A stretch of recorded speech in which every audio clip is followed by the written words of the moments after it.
ఏ ఊరికి పోదాం రేవంత్ రెడ్డి? నేను ఏ ఊరికన్నా ఈ రాష్ట్రంలో పోదాం, మొత్తం మంది రైతులకు రుణం మీ దాంట్లో అయినా అదే అందరికీ సగం మంది ఉంటారు ఇట్లా కానోళ్ళు. ఏడవైనా కాలే. దాని సూత్రం కూడా మీకు కూడా అర్థం కావాలి. రుణమాఫీ చేసినా నేను 21,000 ఇచ్చిన అంటాడు.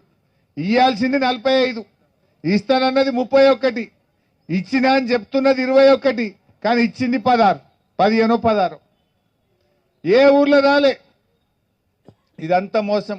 ఆ 15, 16 ఏం చేసిండు తెలుసా మీకు? వానకాలం రైతు బంధు ఎగబెట్టిండు. వానకాలం రైతు బంధులో 8,000 కోట్ల రూపాయలు రైతులకు కేసీఆర్ ఇస్తుండే. వానకాలం ఇచ్చు, యాసంగి ఇచ్చు. వానకాలం రైతు బంధు ఎగ్గొట్టి ఆ 8,000 తెచ్చిండు, రుణమాఫీకి ఇచ్చిండు. రెండవది ముసలోళ్ళకి 2,000 పింఛన్ ఇస్తే నెలకు 1,000 కోట్లు అవుతాయి. ఈయన 4,000 ఇస్తా అన్నాడు. 4,000 ఇయ్యలేగాని 2 నెలల పింఛన్ ఎగ్గొట్టిండు. అంటే అవి 2,000. ఆ 2,000 ఇటు మళ్ళీ ఇచ్చిండు. వృద్ధుల పెన్షన్ 2,000 ఎగ్గొట్టిండు, రుణమాఫీకి కలిపిండు. వానకాలం రైతు బంధు ఎగ్గొట్టిండు, 8,000 ఇటు కలిపిండు. కేసీఆర్ ఉండగా బతుకమ్మ చీరలు, రంజాన్ చీరలు, క్రిస్టమస్ చీరలు వచ్చు. అవో 1,000 కోట్లు ఎగబెట్టిండు, దాన్ని ఇటు మలిపిండు. ఇట్లా ఆయన ఇచ్చిందేమి లేదు. కేసీఆర్ కిట్ ఉంటుండే దవాఖాన్లల్లా. ఆడపిల్ల పుడితే 13,000, మగపిల్లవాడు పుడితే 12,000 కిట్ ఇచ్చి అన్నం పెట్టి ఆటో కిరాయి లేకుండా తల్లిని పిల్లని ఇంటికాడ దించవచ్చు కేసీఆర్. దాన్ని ఎగబెట్టిండు, దాని 2,000 కోట్లు రుణమాఫీకి మలిపిండు. కేసీఆర్ కిట్ ఎగ్గొట్టిండు, 2 నెలల ఆ ముసలోళ్ళ పింఛన్ ఎగ్గొట్టిండు, బతుకమ్మ చీరలు ఎగ్గొట్టిండు, వానకాలం రైతు బంధు ఎగ్గొట్టిండు, పిల్లల ఫీజు రియంబర్స్మెంట్.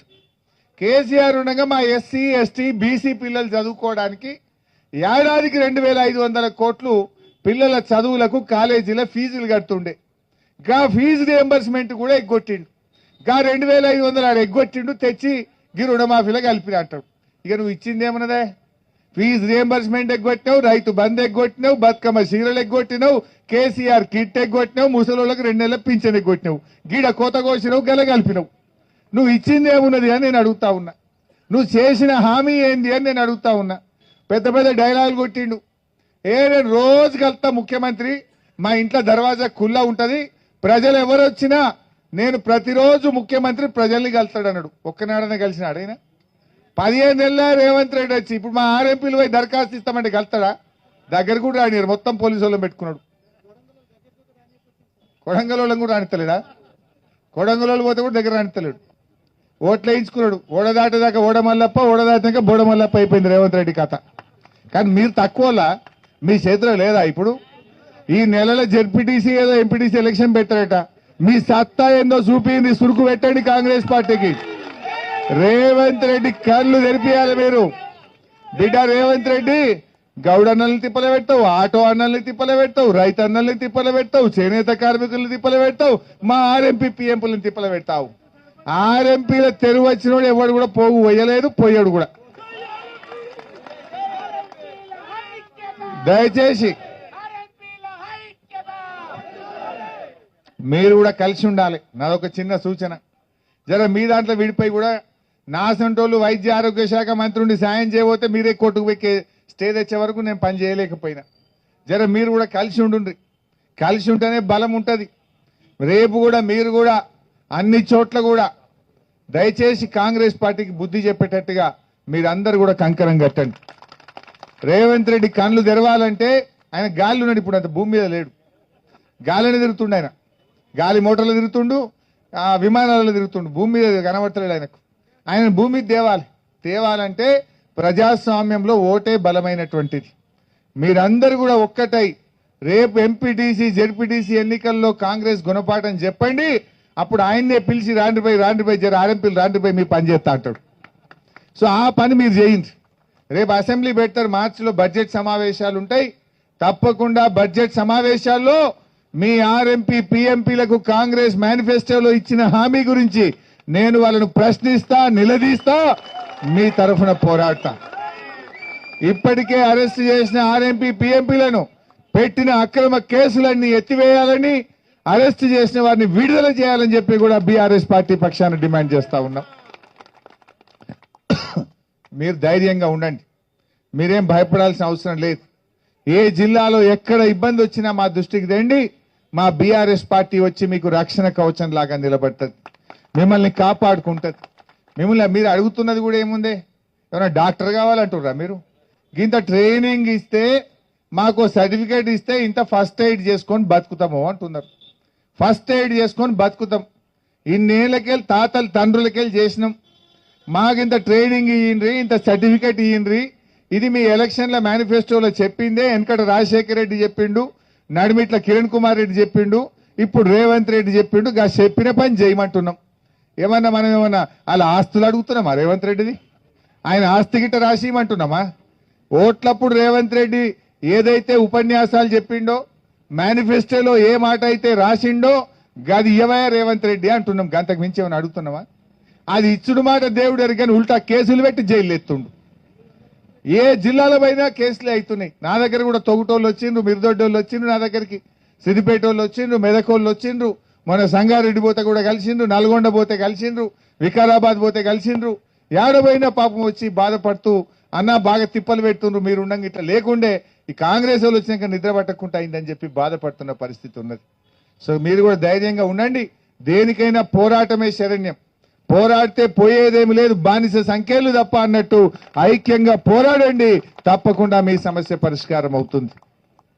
అయిపోయింది నా పని. ఏమంటారు పబ్లిక్ ఈ మధ్య చూస్తలేరా? కాంగ్రెస్ ఎమ్మెల్యేలే చెప్తున్నారు ఇది 30% గవర్నమెంట్ అని. ఓ కాంగ్రెస్ ఎమ్మెల్యే చెప్తలేడా? ఏదో భూమి కావాలి పంచాయతీ చేయమని పోతేనట 30% అనిండట ఒక మంత్రి. ఇక బిల్లు కావాలంటే 10% గవర్నమెంట్.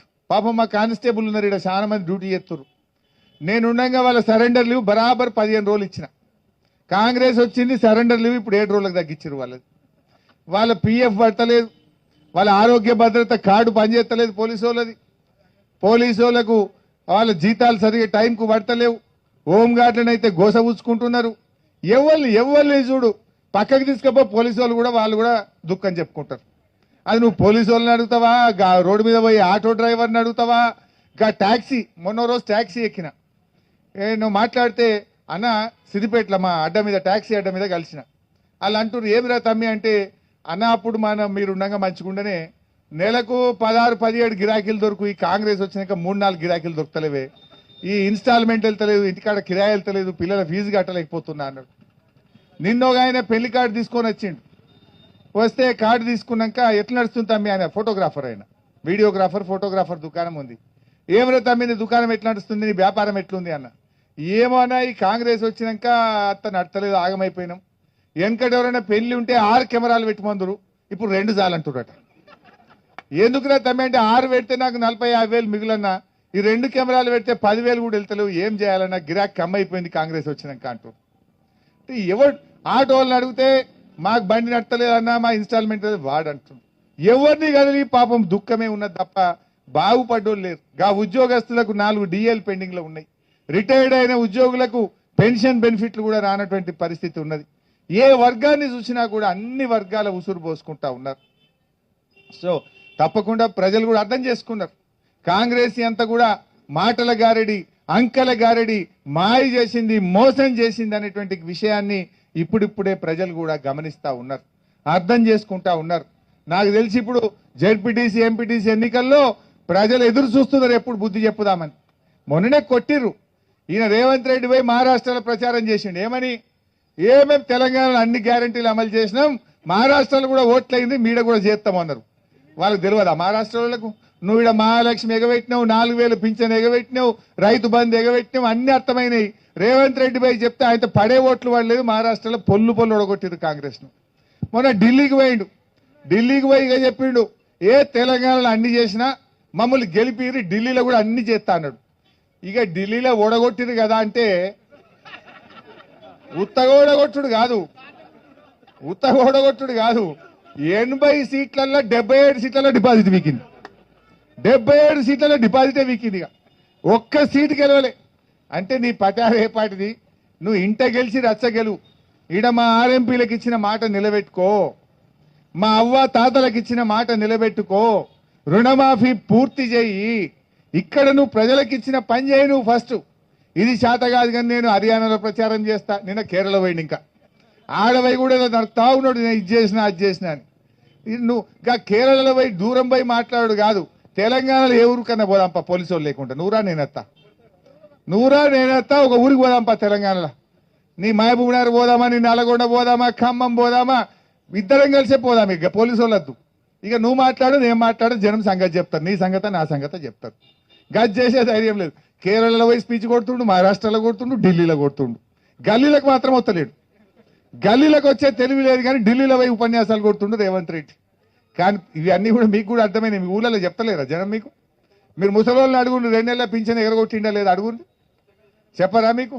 ఇంకా వాటిలో బోనస్ పైసలు వేయలే, వాటిలో బోనస్ పైసలు ఇంకా 440 కోట్లు 30 కోట్లు వాటిలో బోనస్ పైసలు ఆడనే ఉన్నాయి. కందులు కొనే దిక్కు లేదు, శనగలు కొనే దిక్కు లేదు, తెల్లజొన్నలు వస్తే అవి కూడా కొంటలేడు, సన్ఫ్లవర్ కేంద్రాలే స్టార్ట్ కాలేదు, ఏది చక్కగా లేదు బైసాబ్. అన్ని మాటలు చెప్పిండు. ఓ స్పీచ్లు ఉపన్యాసాలు ఎన్నీ చెప్పొచ్చు. కుర్చీలో కూర్చున్నాక నీ రంగు బయటపడుతుంది, నీ వ్యవహారం బయటపడుతుంది. నువ్వు కూర్చున్నాక ఏమైంది? ఏ ఒక్క వర్గం అన్నా నువ్వు ఇచ్చిన మాట నిలబెట్టుకున్నావా? ఎవరికన్నా ఇచ్చిన పని చేసినావా? రుణమా